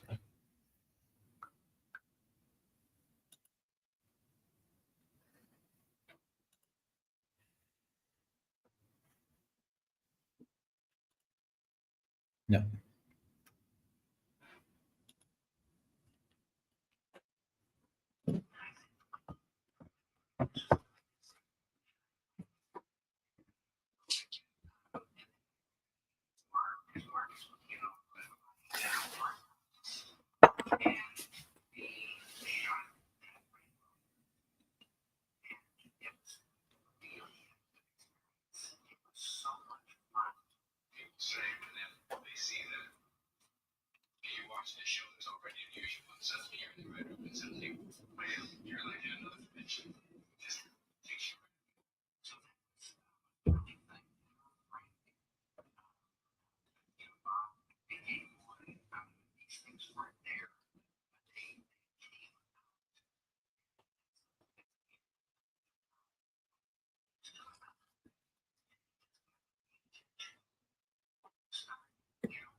Thank you so much.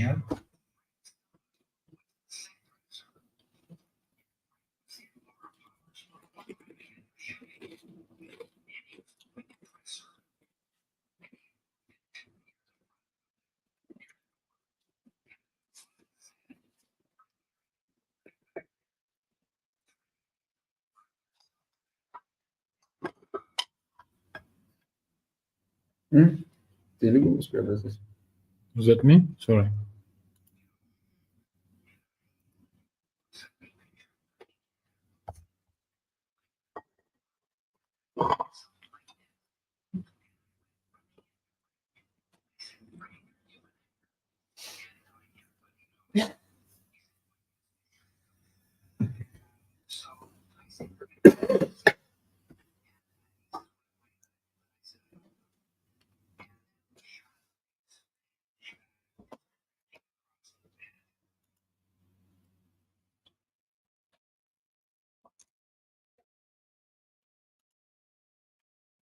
How you get in the mood? Why did it stop?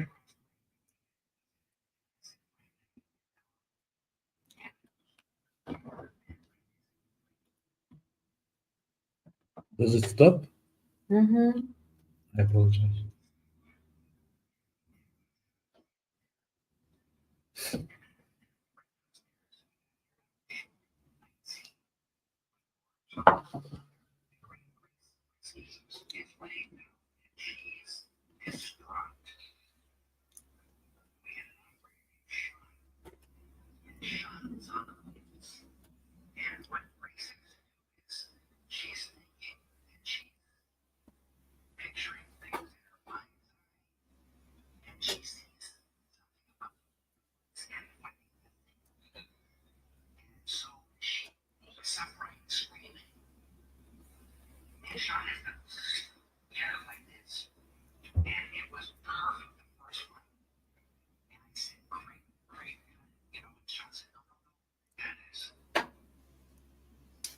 So it's not that intentional. It also happens by accident. So The headphones.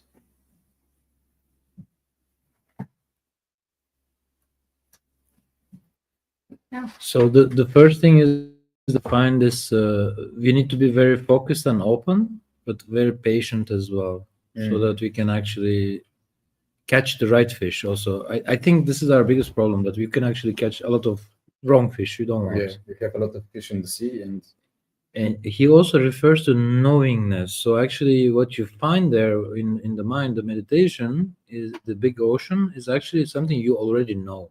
That's interesting too. But he also says the part about intuition that we need to follow, like Alice down the rabbit hole. You're like a detective, and you know a little bit, not fully, but you know a little bit, and then you're curious, you continue, and then you discover something more. So you need to start with something you know and then follow it. go deeper. Well, find something new, not just stick with what we already know. A lot of people would just go and shoot a film exactly as it is written in the script, and there's nothing new. So another thing that I like is that he says, in a way, that you should also think about the right ocean to go to, the right dream to follow. I write.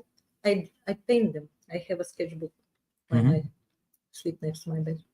Even your sketch. dreams. Yeah. I Yeah. have a dream series. Yeah, but what I like in your work and also Damian is that every dream is personal, but art is universal. This is the difference. Yeah, but you cannot Exactly. paint what you dreamed. You paint just symbols of it or impressions. Yeah, if you want to Colors. communicate, you can also hide it, of course. My favorite thing here is about entrepreneurship as well. Is basically a lot of people associate entrepreneurship with coming up with the best idea, but for me, is actually going through all the worst ideas to find by elimination the last one. The one that nobody even thought of, because all the bad ideas is kind of how you get there. It's a puzzle that you're building, essentially. Yeah, but to get to the very good idea, you need to have many bad ideas first. Yeah. And some people don't never get to a good idea because they never follow the bad ideas. They never follow. Exactly. Yeah. They expect They don't something try. to come. And again, I really hate words like journey. Even I hate story. For me, story it means brainwashing. Just build the characters, play the act, and let people decide what the story was. So he says the same. Characters are the makers of the story, not the other way around. But he also says, repeat the same thing. He's there even having a conversation where he's eating tuna sandwich every day. He's actually eating the same thing, because he says if your daily life is very routine, then you have everything all the time and possibility to be very creative, because you don't have to worry about the daily things. Yeah. Just repeat it like a robot and don't think about the real. What I'm gonna eat. Yeah, something like that. Yeah. One. This is my favorite thing, and that's why I keep talking about the mirror. Basically, in a way, the work, the red room, the dark glass, this is our silver screen. The screen, is a mirror. And I think this is what people like Lynch do, is actually show it to us. Even in Twin Peaks, in the beginning, they are looking at the TV, and there's actually a soap opera going on. Yeah. And in the soap opera, basically, it turns out that the judges and the giants are also playing games with us. So we are their soap opera. You see? Yeah. So our reality is actually written by those big elemental emotional giants, let's say. So the judge and the giant is actually what is controlling us internally, our drives. Something that we notice that something may big happen on land, for example, but he is into the whole process 100%, and that's how the good ideas keep coming up again and again and again, because you think like what I can do better or what I can put to make it even more at some point. And about the stories, I have a friend, artist, and he said, when people ask me, what have you painted in your painting? Because he's a little bit surrealistic and abstract. And he always says, I can tell you, but you will be bored. You better explain it yourself. And I told him, that's great, I'll use it. You leave it to interpretation. Yeah. Well, because the feeling that anyone will have from a painting, it's from art. It's very personal. I heard much more interesting stories for my paintings that I can tell, to be honest. I don't want to tell what I painted because it's boring, actually. I don't know most of the time also, and I have to But then invent again, it. the beauty is in the eye of the beholder. So. I find it as a dialogue. I painted something, people will tell me something also, not only me telling them. It's two-side discussion. Yeah.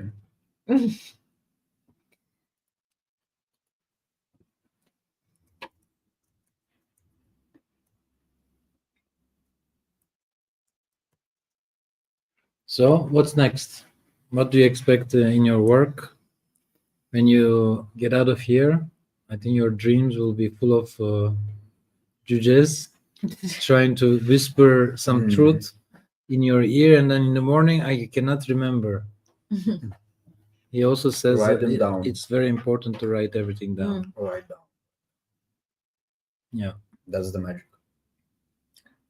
Because 1 year in the future, even if you forget something, you can find it out back then, and you just read it. You like. And you also read it with new eyes. You can maybe find something different in the original idea, or can go. I mean, I also write whenever I can, or I sketch something. Also, I have like always sketchbook with me now. Before I was writing, and sometimes I forget that I wrote something, and I find it later, and I was like, did I really wrote that? That's who good, wrote this? This sounds very interesting. Who wrote this? I question sometimes if I wrote it or if I saw it sometime and write it down. You forget. It's like a present from your past self. Yeah. So next time, maybe let's agree on what we can discuss next time and who we can invite. For me, actually, memory is very important. And we can also discuss Blade Runner, for example. In Blade Runner, the character's name is K. And K means memory, knowledge. Because the androids in Blade Runner, their memories are implanted, so they are not real memories. So they know from memory, from the data, that they are actually humans. And they believe it. But it's not real memories. No, they are fabricated. They are products. But that's what Philip K. Dick was supposed to, whether the sheep, the androids, do they dream of electric sheep? That's the title of the original book. I don't know. Memory is very interesting. Foggy. For example, in dreams, when I'm in a place, I remember this place in my dream that I know this place from another dream. not from my reality. So what is Mhm. memory? How do you have it in Now dreams? I even? think I know your what makes you an artist. Memory. Some two guys, they did a research on these little tubes in the brain. Basically, during the REM, when your eyes are going like this, you're watching the film of the day, Mm. and you look at it and you choose what you want to remember, Mm. and what you don't want to remember, you delete. This is I what think this we never delete anything. Yes, we do. just stuck it this somewhere. this in the happens. back of This the cover. happens. No, this happens in the temporary memory, not in Yeah, the yeah. permanent In the memory. permanent everything. But Unfortunately. Basically, these pathways are cleared, so you cannot Mm. remember it. Indeed, the Mhm. point is this: maybe artists or people, the dreamers, are a little bit damaged in the dream section. Mm. You know, From too What do much you mean? dreaming. maybe they don't delete the everything, or they have a different way of processing this thing called I think dreams. it's depending on art and personal, I would say, ambition or desire to create. Yeah, but we're talking about how they are using dreams, which is basically every day we delete the dreams. Yeah, but like I said, because if you thinking, for example, exhibition with 50 paintings, and you're like, I have to paint 50 paintings, and you'll go to Yeah, sleep but with. he will remember that tomorrow. He idea. will not forget this. Yeah, but I mean, your hatred. dreams will become very different because you need have a lot of intention. canvas. To, it will be a nightmare. Yeah. well, not so. It depends. But when you actually, I have still a friend that is a writer, poet, and when I was talking with him, he was so much everything. We talk everything he see. He made a story of it, like when it's writer, and I was like, this person is just living his stories and poems every minute, Yeah. of his life. And sometimes, at some point, when you become an actor, artist, or something else, you start living that. You start to be in this channel, and everything you see is, oh, that's a texture, that's a color, that's a play. Yeah. You see the stories You everywhere. recognize the art. And, Yeah, You merge into it. you fade into it. somehow fading, and you start everything starts being this around you. It starts I being guess. your skin somehow. Yeah. Mhm. but that's what means for me to be yourself and to see all that. Okay. And that's how people choose to live their life, you know? Yes, but not everyone dreams.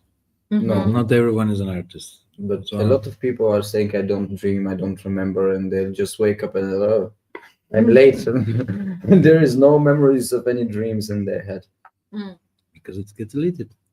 Yeah, but everything, you know?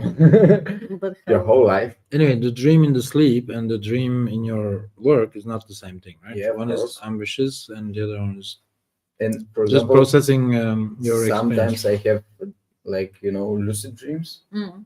Yeah, so I consciously try to dream something and I put my conscious to some environment and dream stuff that I remember later. But it was like before I fall asleep, I was like, I need to think about that, and I start to dream it. Mm. Yep. It's not like, oh, I'm gonna get drunk in that bar and dream it later. And it doesn't work like that. It really makes difference how you falling into the sleep. Yeah. To how much. I always put some puzzle so that in the morning it's solved. It's When you wake up, solved, it's yeah. solved. For me, it was helping like breathing technique before sleep for better dreams. I don't need and to breathe remembering. better. I need to just Maybe stop. condition yourself to kind of. It's like having a table, you put Yeah. things on the table, and in the morning you see. The thing is, we are so knowledgeable.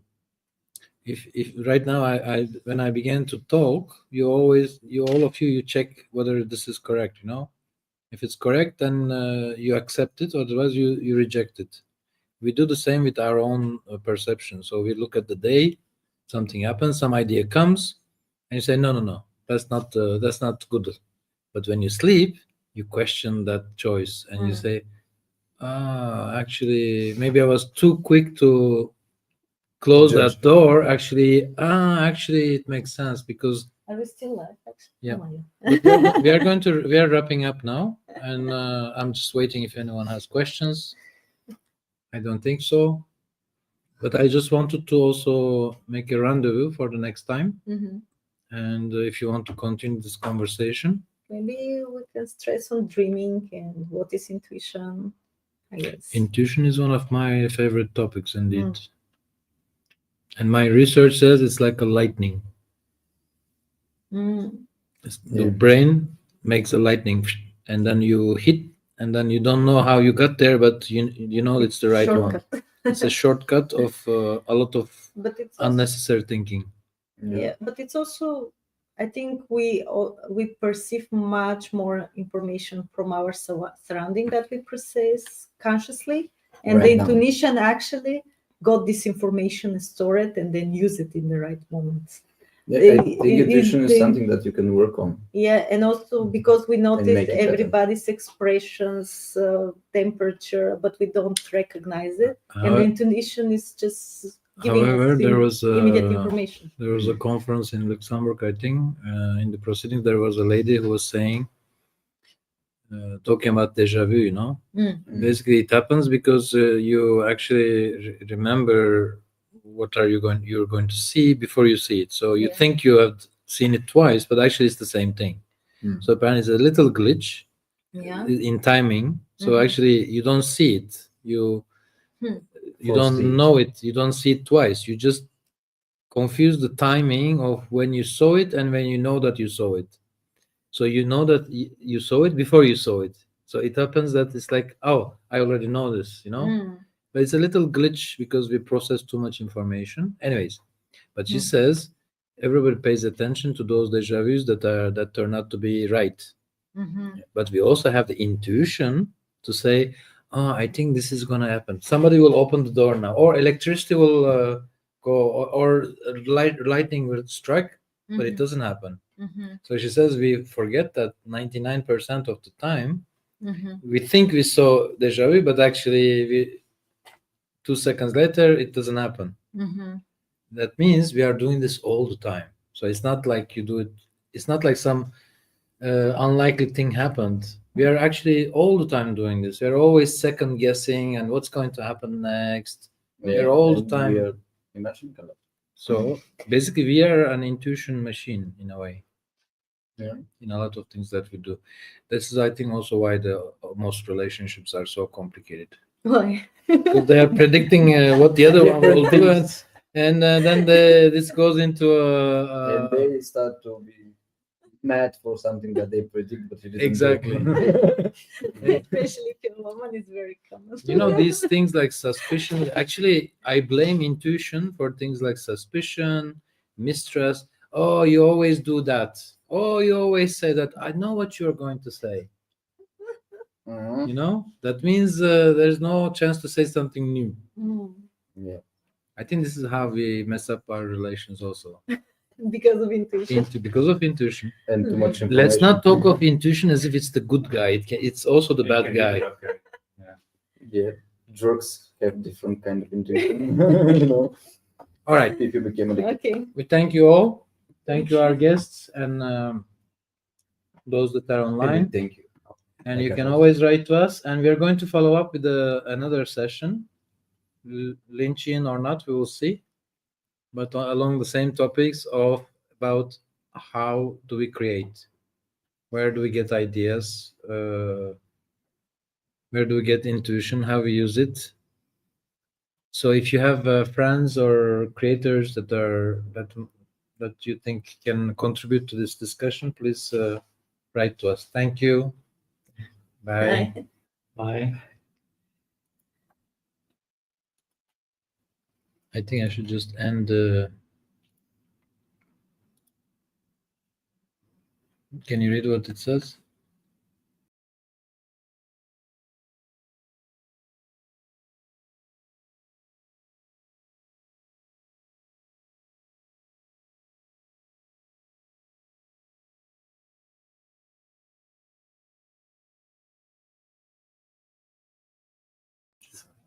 No.